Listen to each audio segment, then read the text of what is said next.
You are not alone. We're sharing stories every Friday this month to support our sober community during the holidays. If you or someone you know is struggling, visit aa.org or usa-na.org for local support. For immediate support 24/7, please call 988 Suicide and Crisis Lifeline. We believe in you. Warning: this content contains discussions of severe drug and alcohol abuse, which some individuals may find distressing. Discretion is advised. Somewhere around your 70s, your wife It's cancer. really ill. And did you know this was inevitably going to lead to her demise? Did you know that it was going to kill her? I didn't care. I didn't care whether she died or lived or whatever. All I was worried about is when I was going to get my next drink. I was concerned about her life and everything, but that's the problem with alcoholics.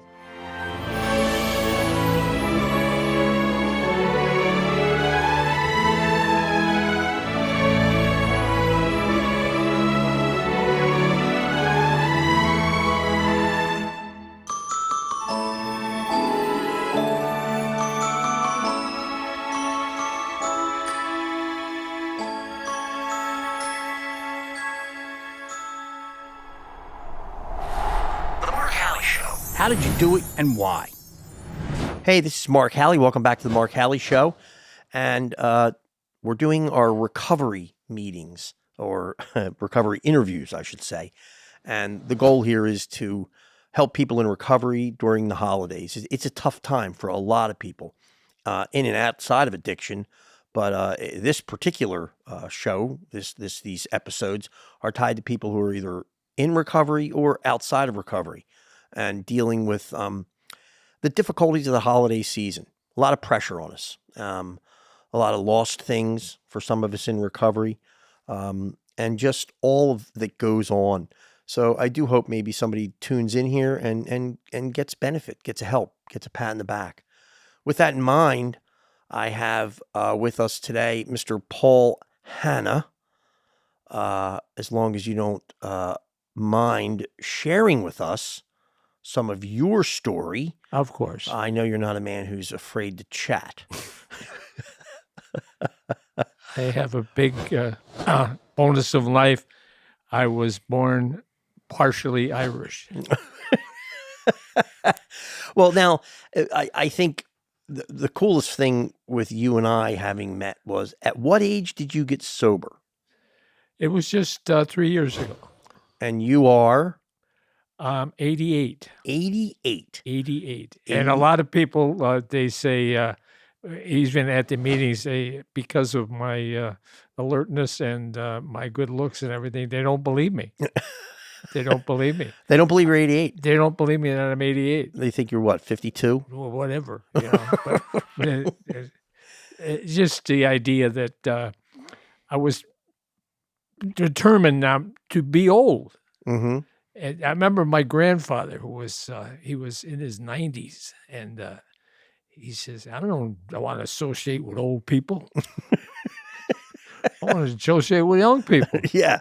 I mean, the old people, they're all they talk about is their aches and pains and all the other stuff, and they don't accomplish anything. Yeah. You got to keep working. You got to keep accomplishing.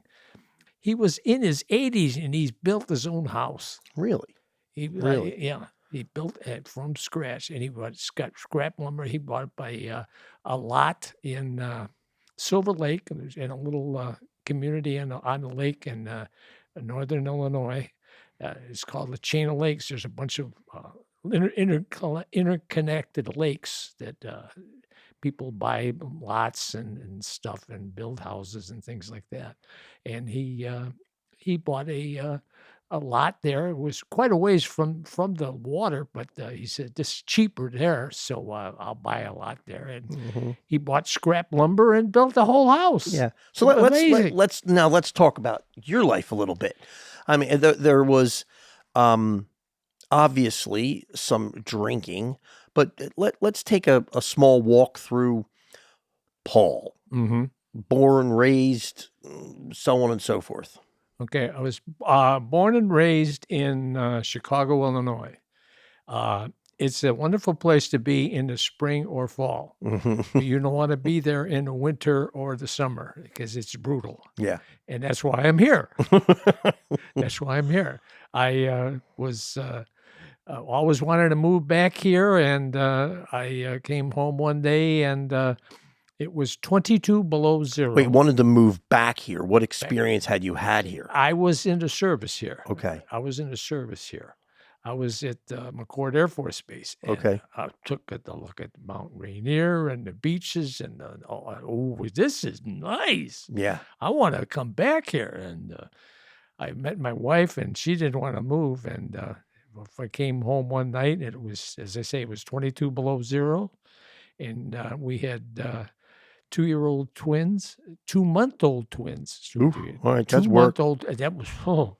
And I walked in the door, and she says, "Paul, we got to get out of here." I didn't want her to change her mind. So I said, Get up and go. I get in the plane, and I booked the plane, and we flew out, and I got into Seattle. It was 48 degrees and a little drizzle, but you could walk around. And what year was this? This was 78. 78. Yeah. And how old were you at that time? Well, what's it? Minus, Yeah, plus, minus, whatever the hell it is. Yeah, right. But you're what, 40? 40, late 40s, early 50s. Okay. yeah. And you had a business in Chicago?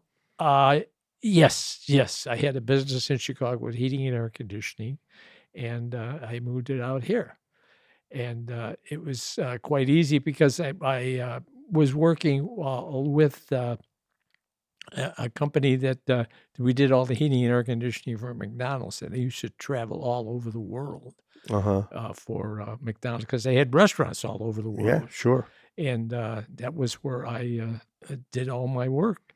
And I wanted to stay someplace, and because I didn't want to keep traveling, it was pretty rough on the family. You know? Yeah. No, I did the same. The funds were good, there was no way I was able to not then, but continue on as I got 3 of my sons are all doctors, and I paid for their doctorate degrees all cash. Yeah. So that was my gift to them. Sure. That was my gift to them. Sure. And my daughter's a nurse, and she's a degreed nurse, but she doesn't have a PhD, but she has an advanced degree in nursing. Yeah. But she is the smartest of all. Well, women claim they are. They are. I mean, don't fight it. You and I should know that by now. 5 daughters and a wife. I'm pretty well beaten into submission. You've been beat down pretty good. So tell us a little bit about your drinking history. As to, obviously, we're talking about recovery, so let's get into that. My drinking history started very young, and I was very much in tune to my favorite brown liquid called Scotch. And I love Scotch. And then I drank it often, and I never got to a position where I was an addict or a serious problem, but I drank a lot of it all the time. So by a lot of it all the time, are you talking having a couple glasses over lunch? Yeah. No, always in the evening. Always in the evening. Never drank during the day. I would come home and have a couple of shots or whatever, but it was every day. It was every day. But I knew enough not to get drunk. Okay. So, but the little buzz or whatever it is you get. Yeah, just a little happy. A little happy time. Every night. Every night. Okay. Every night. And did that, as your years wore on, did that escalate a little? Yes. The situation escalated to the point where my wife contacted cancer. And my answer to her problem was me drinking more. And when did she get? When exasperated the problem a million times worse. Yeah. When did she get cancer? About 10 years before she passed away. Okay. It was a slow progression of cancer, and it was a blood cancer. Okay. And she did not make her own blood, and what she had to do is she started out once a month, and then it progressed to at the end almost daily. where she had to have a transfusion to stay alive. And would you, at what point in that, so you're a kind of a more traditional guy who's going off to work every day, coming home, Right. having a few drinks, but it prior to it must have slowly increased even prior to Oh, your yeah. wife's sickness? Prior to. No, yeah, because I really liked it. Yeah. And especially, and I just got used to scotch because that's what I started adult drinking when I was very young, because I went into the service, and of course, when I went into the service, I got stationed in England, and the English don't make whiskey; they leave it to the Scots. But they do a good job of it. Scotch do nice work. Yeah. They're all over the country. They got distilleries. Yeah. Yeah. Oh no, I was over there with my wife recently. Yeah. There's no shortage of Scotch guys. Yeah. And that was how I got I started drinking Scotch, and but a lot of people they don't like that taste to it, but I like it. I like it. And that's part of the problem. That's part of the problem. And through work at different times, did you feel like you occasionally drank too much for a period of time with stress? No. Okay. No. That started when my wife contacted cancer, and my answer to that was drinking more. Okay.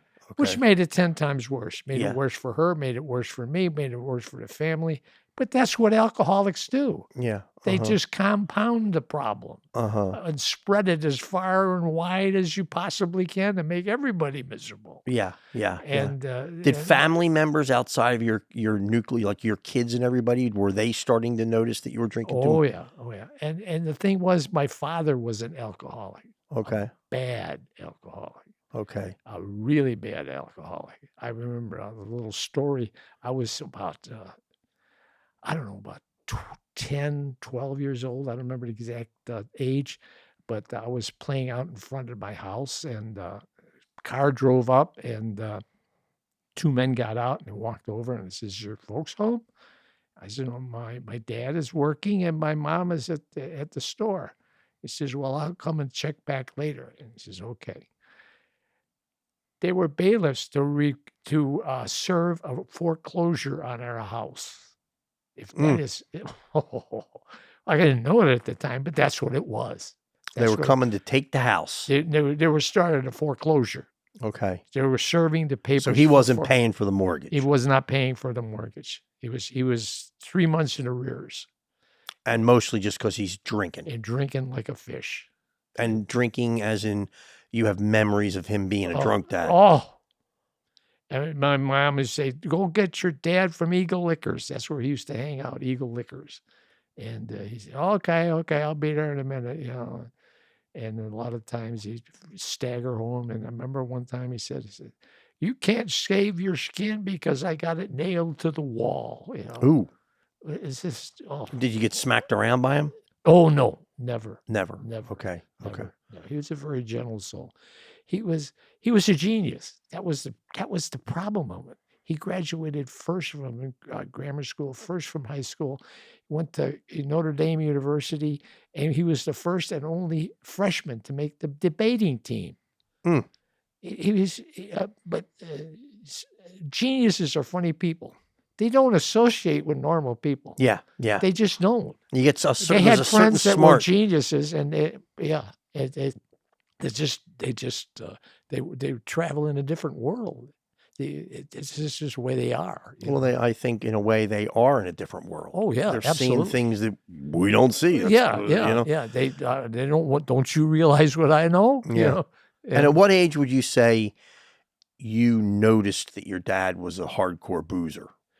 Oh, right away. Right Mhm. away. Yeah, he was just when and then he. I remember the time that he said it, and he wrote a note, and he says, "I am giving up alcohol for the rest of my life," and he did it. Did he? No help, nothing. Just did it. Wow. Just did it. At what age? Maybe 55, Okay. 60, somewhere in that area. Yeah, and stayed clean. And stayed clean for the rest of his life. Wow. Well, that's It impressive. was, but I mean, that's what geniuses do. Yeah. They set their mind to something. That's it. And they That's do it. They do it. Done. Boom. Yeah. You know. Mm-hmm. So it was just the way he did it. Yeah. So now you, jumping back to you, you're a smooth, just a good drinker through most of your life, Yeah, through yeah. the better part of your life. Yeah. And somewhere around your 70s, your wife takes It's cancer. really ill. And did you know this was inevitably going to lead to her demise? Did you know that it was I going to didn't kill her? care. I didn't care whether she died or lived or whatever. All I was worried about is when I was going to get my next drink. Mm-hmm. Yeah, I was concerned about her life and everything, but that's the problem with alcoholics. Your first concern is yourself, Mm-hmm. and you're worried about how much more you're going to drink, and the effects of that drinking are secondary to the fact that you want what you want, and Yeah. the heck with everybody else. And when were you drinking? I mean, did it start like drinking more at night and then slowly progressing into more of the day? Yeah, right. Uh-huh. And as she got worse, I got worse. And do you remember any time in that where you, in your own mind, started to think, this is not good? Oh, yes. Immediately. Really? I was intelligent enough to realize this is ridiculous. I should not be doing this. But with everybody alcoholics, I mean, all the facts are laid out right in front of you, and you know what you do, but you do it anyway. Mm-hmm. And I knew what the problem was. And the thing, too, was that my father was an alcoholic. And, you know, the fact that when I said about the two guys coming to foreclose on the house, wouldn't that do that to you? Is to say, oh, my gosh, that is terrible. They're going to throw me out on the street, you know? Mm-hmm. Didn't make any difference. I mean, you're just an alcoholic. That's you don't care. You don't care. Mm-hmm. That's the problem. Any problems with the law or anything like that? No. During No. drinking? No. Mostly just. And were you I was- retired at this point? No. Okay. No. I retired much later on. And I never really retired because I kept working and working because of the way I have my thing that I was a heating and air conditioning consultant, Uh-huh. and people knew me. Yeah. And they knew what I knew, and they knew that I had a lot of knowledge about problems with restaurants. Yeah, you've been around it for a long time. Around a long time, and new stuff, you know. And so, I mean, other people in other venues and landlords and investors and things like that knew that I had that gift as it is, you know. Mm-hmm. Like I could walk into a restaurant and say, what's wrong with it? Yeah. Or whatever. Do you need this? Do you need this? And this is that. That's because, you know, it's just because you did it so many times. Mm-hmm. What's the biggest problem with HVAC in a restaurant? Too much exhaust. Too much exhaust. Too much exhaust. Why is that a problem? Well, because it draws the air from the outside through the doors and into the restaurant, and it affects the comfort of the people. Because it's sucking everything out, and that's sucking through. Yeah, it's supposed to be a balance. It's supposed to be I would balance. You would have the negative pressure in the kitchen area, and a slightly positive pressure in the dining area.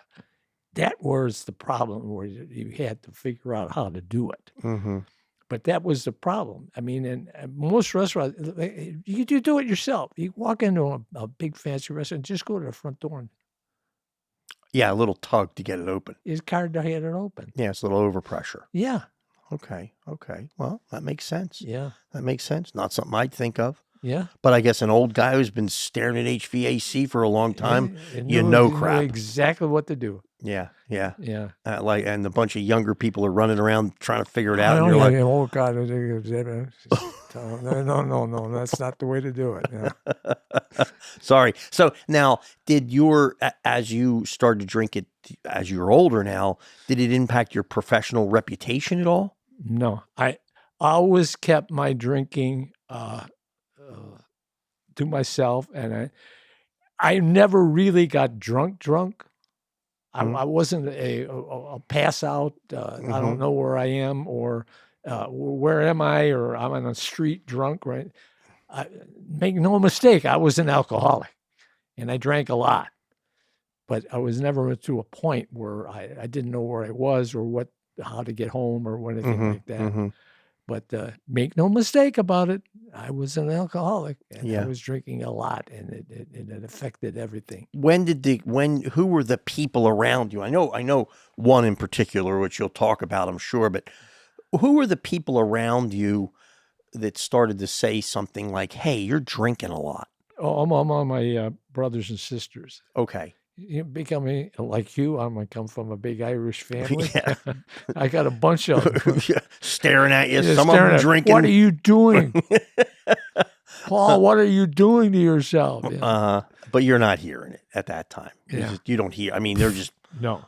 don't care. Yeah, don't care. No. So what is the ultimate?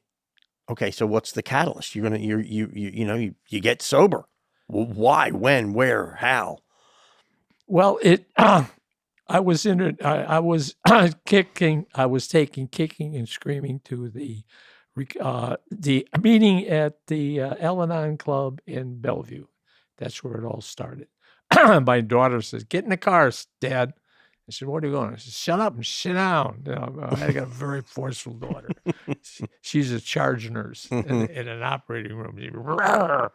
Well, anyway, I got in this, okay. And I sat in and sat down, and then they said, "Introduce," and you know how it works. Yeah. And it says, "Is there anybody new here?" And it says, "Yes, I'm Paul, and I guess I'm an alcoholic." And I sat down, and then the meeting went on. And when the meeting's over, 3 people came to me. 3 people. He says, "Here's my card. Will you call me when they tell me you need some help? Call me right away." I said, "Geez, this is really cool. So somebody would do that." But wait, is this prior to any kind of a rehabilitation? Oh yeah. Okay. Before anything started. Okay, so this was day one. Daughter says, "Get in the car." Yeah. You got a problem, and we're going to fix it. Okay. And the fixing it is going to an AA meeting, and that's where my beautiful life started. Didn't you spend 28 days where they got you up in the morning at 4 a.m.? Yeah. Okay. So explain. Oh, yeah. Where did you go to rehab? How did you go to rehabilitation? It was an actual place, and it was a rehab center, and it was for 4 weeks. Okay. And my daughter brought me there. And And it was really unique. And you watch your suitcase and everything. Yeah.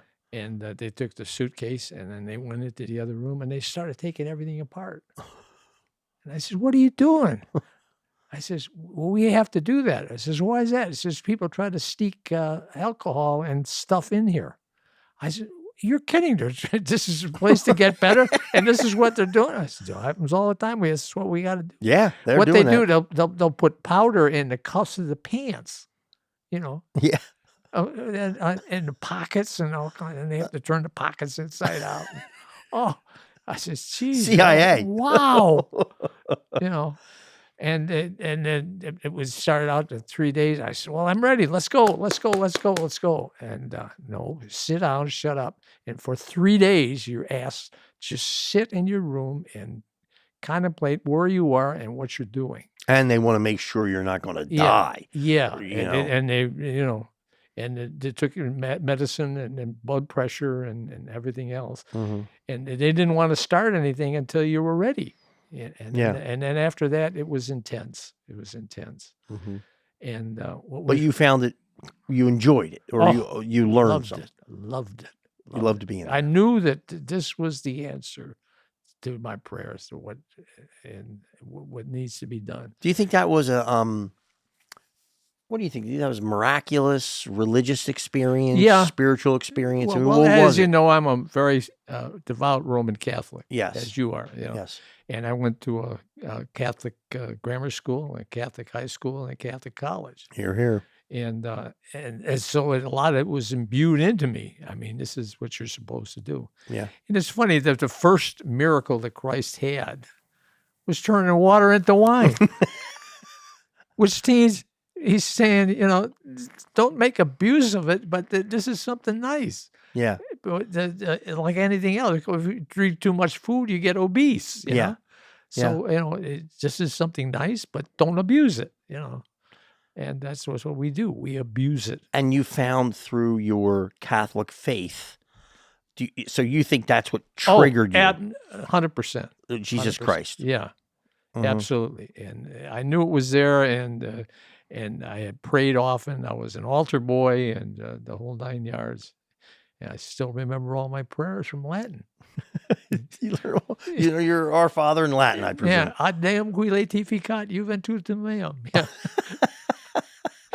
I still remember it. I'm sure you do. thing. I'm sure you do. Yeah. I'm sure you do.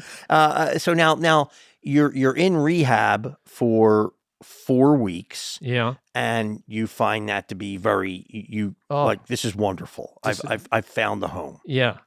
And you are, at this point, you're 83, 84? Yeah. Okay. And now you get out of rehab. You explained how they get you out of there? How they do it? that was really neat the way they did that, about 4 a.m. Somebody knocks at the door. Come on, get up. What?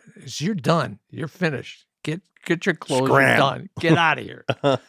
I says, why do you do that? He says, well, we used to do it is they was, it'd be all done, and then everybody would say, and everybody say, oh, we'll miss you, and isn't this, I'm glad that you came, and oh, isn't it wonderful you're recovering? But they don't know how to do that. I mean, you got to cut it off. Just boom. And get back into the world. And get back into the real world. What'd you do? And then I moved back. I went to Bellevue and it stayed at a place there, and it was introduced to the Wait, you stayed at a place where did you go into sober living, or did you go into a regular room? Yeah, it was a place in Bellevue for older people. And well, I wanted to move out of there because there were about 5 or 6 of us were fully cognizant. The rest of were in varying degrees of senility. And it was depressing. Yeah. It was very depressing. And I told my kids, I said, I got to get out of here. They said, well, we'll find a place for you, Dad. And they found a place here in where I am now. In Bothell. In Bothell. Yeah. And that's where I am now, and it's just where people may be old, but they can put 2 and 2 together and come up with 4. Yeah, yeah. And they may be in a walker or anything, but they have their brain together, which was a whole lot better than what I was. Yeah. So previously the place was just depressing. Yeah. Depressing. That must be hard on you. I mean, just, people just staring at us in the space, or walking around, and, it was terrible. The only nice thing about it was right in downtown Bellevue. And I would walk around in downtown Bellevue and go to Bellevue Square. That was the only saving grace of the whole situation. And you were going to meetings? And I going to the meetings. So you were able to drive? Oh, yeah. Okay. Yeah. Okay. So no, I wasn't driving yet. My daughter had taken my car, and then she bought it, and then bought me another one later on. But that was when she was pretty sure that I was okay. Yeah. Yeah. And then I was driving, and then I was doing fine, and then I had another stroke. Okay. And she says, Dad, you can't drive anymore. I said, I can't. I had 2. So I says, yeah, I agree. Okay. The worst thing in the world is to have a stroke while you're driving. Yeah, well, that would kill somebody. Yeah. So exactly. Okay, I agree. We'll take the car in. But you moved from. I want to get the steps right because I think I know them. You were in Bellevue, stinky place, depressing. You move up to the place in Bothell. Yeah. And that's when we meet. Yes. Because you are starting to go to one of the AA halls. And for anybody who's out there, in most areas, there's a AA, what we call a 12 by 12. Yes. Typically like a little home place that's having meetings all day long, literally 5, 6 meetings a day. Right. And you happen to be lucky enough at the time to get put into a place that's relatively close to one of the halls. Right. Initially, it was quite a ways away. and I would have one of the other people there drive me. Okay. And then they moved, and they came one day. The landlord came up to him and says, "Get out of here! We don't get. Somebody else is going to rent it." And it's ironic. I was just driving by. This place is still empty. What if they'd have been smart? We'd have been, well, just like anybody else. We paid our rent right on time. Boom, boom, boom. Like, you know. And well, anyway, that was, they said, you got to move. And so they looked around and they found a place where I am now, right in downtown Bellevue, which is nice because I can walk over. No, you're there. the one night in Bothell, not Bellevue any longer. Yeah. Okay, in Bothell. Yeah, in Bothell. So, but when we first met, it was up at 160th Street. Yeah. And but I guess the bottom line is, you became an avid AA meeting guy. Oh, times 10. Times 10. If there's a meeting, I'm there. I'm there. And a little story, when I'm not there, people panic. What happened to Paul? Did he die? He's not here. What's going on? What's going on? Because that had really happened. A couple of people, I got a phone call. I got a little cold, and I wasn't there. And they called me. They called me at home. Yeah. And says, "Where are you?" You know, because that's so for anybody that don't know, we look after each other. Mm-hmm. We really, really do. Alcoholics. I mean, it's just amazing the way we care about each other. Just the fact that when you had you and myself have been to big meetings. Yeah. I remember the first one I went to, a little lady got up and she says, "Could I have your attention, please?" There's thousands of people, dead quiet, stop right then and there. That blew me away. That people are that intense on their recovery that they would stop whatever they were doing and to listen. And that's what we do now. That's what you do now. You go to a meeting and it's quiet. Yeah. You go to any other meeting, you go to the Elks Club or the AA Club or the Post Club or any other kind of club, blah, blah, blah in the background. Not us. No. It's dead quiet because we're intense. We're here. We're not playing games. This is a matter of life and death, literally. Mm-hmm. And that's just what we have to do. And that's what we've been doing. What do you hear at meetings that gives you motivation, hope? What are the things that you've just what as an overall experience? What is the benefit? The biggest one is when someone was really, really bad, and they were brought into recovery and were in a hospital, and then they were introduced to AA in a hospital. And then they find out what to do by going to meetings. That's been one of the big factors of my life and listening to some of the stories. I mean, people say, I was blacked out for 3 weeks. Yeah. 3 weeks? Yeah, 3 weeks. Kept drinking and didn't know where I was and unconscious. And how did you live? That's the problem. And I finally got to the point where I could have had fun to eat, you know. And I says, "Oh my gosh, I better not do this anymore." Yeah. You know? Yeah. They say that that somebody else's story, it's like, listen, your pain is helping me. Right. You know, somebody is in the program and going to AA meetings, and mind you, we over the years, for me and you too, you see a lot of people not succeed, and then they may come back in. Yeah. And it's almost like, I'm sorry it hurt, but it helped me. Yeah. That, you've proven to some extent that my diligence has been a good thing. The biggest thrill that I have is seeing somebody come in back every day. And he's back again. Oh, yes. Oh, he's here again. Oh, yeah. He's here again. Yeah. Yes. You know, I mean, to us, that's a big joy. Yeah. That's, huge. Oh, yes. Oh, wow. You know, and you can see, and as they improve, you can see in their countenance and their behavior and their demeanor and everything. The changes takes time, of course, but it's just amazing. It's amazing. Well, What would you say in your experience? I have my answer, but I'd like to hear. What do you think when somebody fails? Let's not say fails, because I think that's a bad use of the term.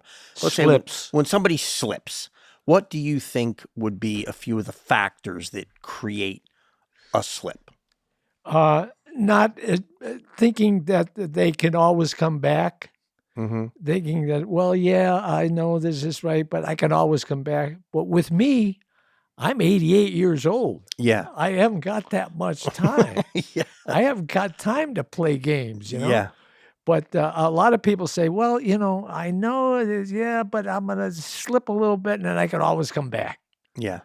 Maybe. Unless you don't. Unless you don't, and you hear stories like I had one. A guy was just in and out, and it's just telling him this, and your heart goes out to him. Oh my God, it must be terrible. Yeah, just that failure and trying to climb back up and then back in again, and oh, gee. And it's just awful. It's just awful. So what are you going to 3 meetings a day? Yeah, 3 a day. 3 a day, and you love it. I was 4, and then I go to when I can. I go to the meeting at the senior center. Yeah, 7 and sober. 7 and sober. That's a big one. Huge, Packs huge. it in. Every morning at 7 a.m. They pack it. They pack it. Yeah. Yeah, and huge. Yeah, and they pack it. There are so many meetings. You can't imagine. There's a app out there called Meeting Guide. Aren't I helping you out here? Yeah. But it's an AA meeting guide, and on that you can be anywhere in the country or the world. Oh yes. And you put it in, it'll give you every meeting near you. Yeah. And there are. It's fascinating how many there are. They're just going on all the time. Yeah. So if somebody out there needs help, or somebody says, geez, I really can't find a meeting. No. We're not buying that one. Don't lie to me. We're alcoholics. We're past geniuses at lying. Yeah, exactly. We got our PhD in lying. Yeah. So let me ask you, Paul. I have somebody who is out there and they're struggling. What would you say to them? Stay the course. Go to the meetings. As hard as it is to do it, you've got to go to the meetings. Because every time you go to the meeting, you get refueled. You'll hear something that'll sometimes, it has with me, it just sears into your soul. We hear somebody say something that they were so thankful that they had to come to the meeting. And because of that, their families put back together again, and their job that they thought they lost were recovered, and they're back on the straight and narrow, and it just makes you feel so good to realize that because we were there, they had a place to come. Yeah. If you didn't come, like you and when I had a meeting the other night, there was just the two of us, and the guy wandered in and he stayed the rest of the meeting, and then he says, I can't tell you how much I appreciate you being here, because I didn't know whether I should come or not. And then he just came anyway, and then the two of us were there, and then we just went on and on and on. Yeah, I think that the meeting that Paul and I attend, I do is a 7 p.m. on Thursday nights. Just right. So it's usually pretty poorly attended. It's just not a great time. Right. But we have been in there, you and I. Right. And this in particular, I think you may be referencing this evening, where a young man came in. Right. And he just cried. Yeah. He told his story, and he was filled with apologies. Oh, I shouldn't be crying. Oh my gosh. And Paul and I, been there. We're like, okay, cry. And just that alone, that's why people have AA meetings at all hours. Yeah. And if you walk into one and there's not a lot of people there, that, if you're new, is probably the best one. Yeah. But a lot of people, they see that and they run out because they think, oh my God, now everybody's going to start yelling at me or something. It's like, hell no. Yeah. That's the best kind. Yeah. Yeah. Because you got an opportunity. Yeah. And we get a chance to, at our smaller meeting, just chat around. Yeah. But anyway, listen, I want to thank you for coming in, Paul. Well, my pleasure. And, I do think before we get done here, given that it's the holiday, I just want to see if we can. North Pole weatherman Blizzard Bob Wait a reporting minute. live We're from gonna the change front from the steps of North Pole. Santa's workshop. What We else are do we have predicting here? over. You're listening to ENN, or Elf News Network. Scoop Yuletide, reporting live from the North Pole. The elves are positively overwhelmed by They Santa's nice list this year. For the past 3 years, the naughty list has been shrinking. Oh, and the nice naughty list list is has been down growing, this year. which of course means more and That's more good work news, for the isn't it? elves. What's behind this Well, listen, we're mysterious going to outburst tune of out. niceness? And out Who there, are all the these good elves little boys and are working away. And the naughty list is going down. Paul, you're no longer on the naughty list. What's that? You're not on the naughty list anymore. No, I'm not. No, I'm Okay. not. And you I'm the were for good a while. list. I was the head of it. Hey, thanks so much for Charter coming out. member. Good to see you again, Good Fred. to see you, Paul. Thank you for listening to The Mark Howley Show. If you found this story as intriguing as we did, give us a like, share the episode, and subscribe at The Mark Howley Show. New episodes every other Friday. Adios.